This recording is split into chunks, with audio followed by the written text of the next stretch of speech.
Hello, my cookies. Welcome to Russell Cooks. Thanks so much for tuning in. Today, I have Valpelline Soup. I have no idea whether I'm pronouncing that correctly. It's essentially a cabbage soup. You typically incorporate bacon. We're doing that here. We're going to be incorporating a little bit of rye bread, but we're kind of taking it a little step further. So essentially, we're going to cook some bacon. We're going to add some broth and our cabbage. We're going to braise it down till it's just tender. And then we're going to lay some bread in a casserole dish, layer it with beef stock, the bacon, the cabbage, a little bit of cheese, a little bit of cinnamon, and we're going to roast it.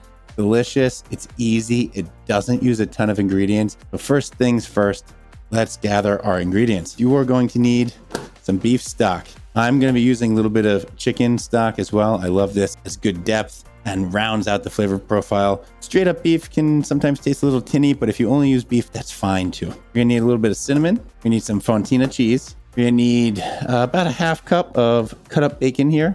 This was 2 thick cut slices.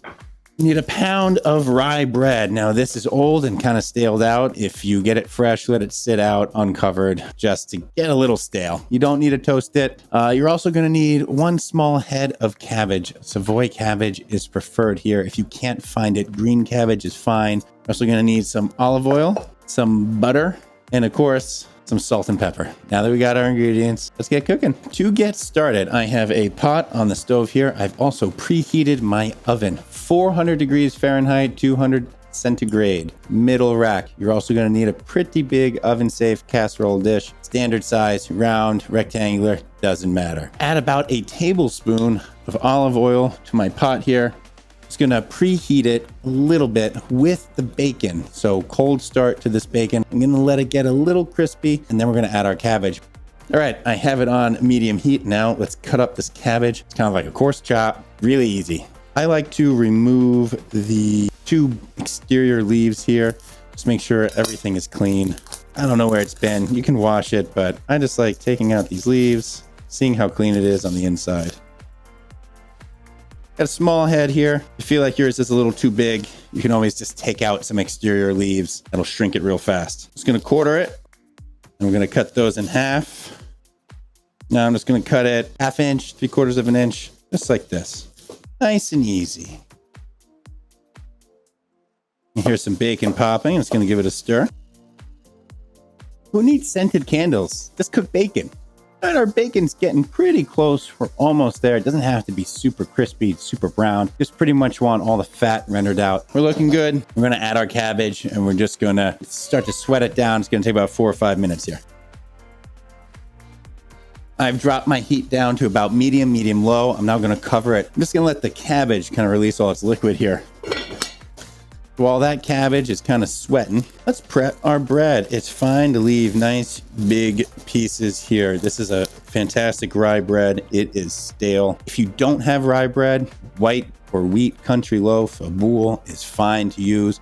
But I would incorporate some caraway seeds probably in with the cabbage right now because you really want that flavor. Caraway and cabbage go hand in hand. It's a match made in heaven. I'm gonna give this a stir just to make sure it's cooking evenly here.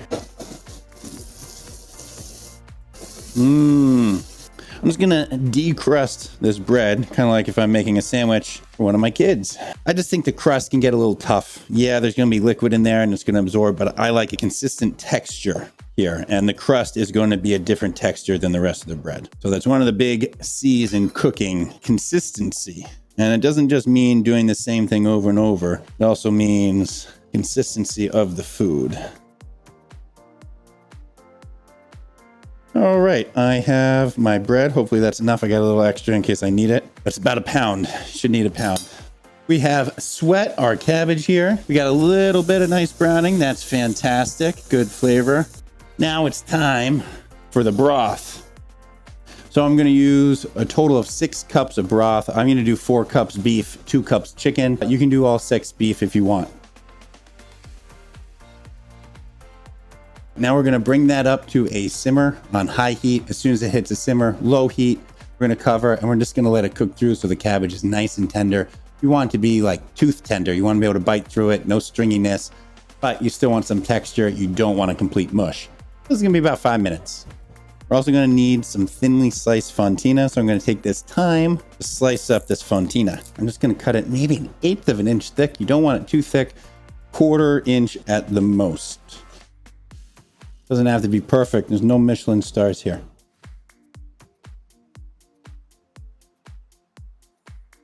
The only thing left now is to cut up some butter. I have a stick of butter I'm just going to cut up into little cubes, and we're going to dot it on top so that melts down, kind of gives us a nice little richness. Just at a simmer now, dropping this down. It's going to be about 5 minutes. We still got a couple minutes left here. Let's start with our bread. Just going to cover the bottom as best you can. I'm going to be tasting this for seasoning. Now I'm probably gonna add a little bit of salt and pepper, but I just want to see how much. And it really depends on how salty your broths and stocks are, as well as how salty your bacon is. I'm thinking for mine, I'm gonna do maybe a 1/4 teaspoon of salt, 1/2 teaspoon kosher salt, just to pick it up a little bit. Probably do about the same amount as pepper. Now salt and pepper are not, equal. So you'll probably, if you have salty bacon and salty broth, you'll probably end up adding more pepper than salt, and that's fine.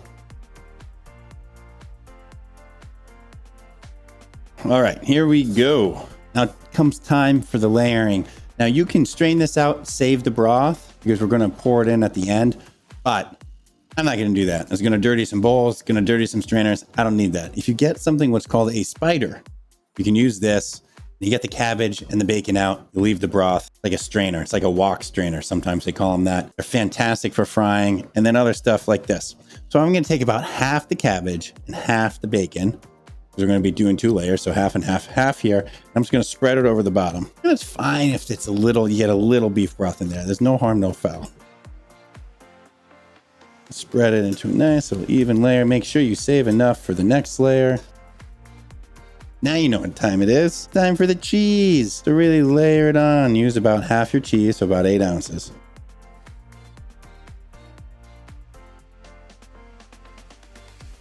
There we go. All right, now comes time for another layer of bread here. I'm gonna kind of try and make it even here, just pressing lightly. Now we're gonna get the rest of the cabbage and the rest of the bacon.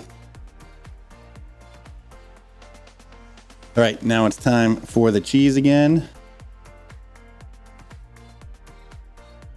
Now it's time, we're gonna pour the beef broth here over top very slowly. If you have a ladle, do it that way. I don't want a lot of splashing here. I'm gonna pour it all. We're not done yet. Stay with me. Now it's time for the butter. Again, a stick of butter, 8 tablespoons. You want about 1/2 a cup here. We're just gonna dollop these little delicious fatty nuggets all over this cheese. Doesn't have to be perfect.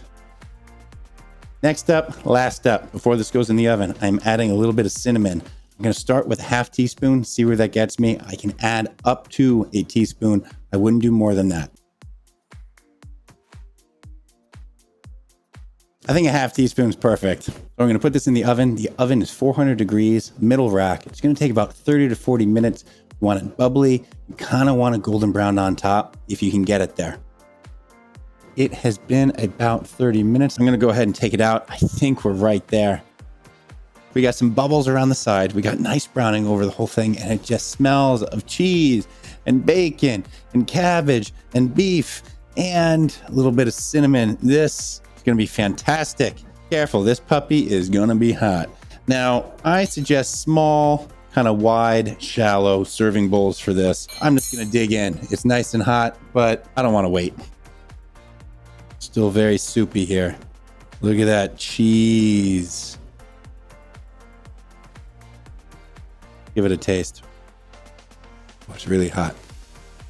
That is so good. This first bite, I got that rye bread flavor, that caraway. And then I just got completely covered in cheese. This was a cheesy, delicious bite. The cinnamon there, but not overpowering.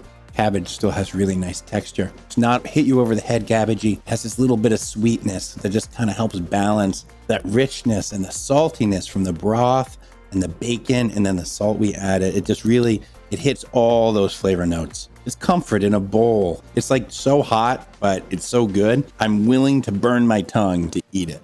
Thanks so much for tuning in. I hope you really like the Valpelline soup. If you like what you saw, don't forget you can follow me on YouTube, Twitch. I'm also on Twitter, Instagram, and TikTok. Thanks so much for tuning in. I hope to see you next time, my cookies. Take care.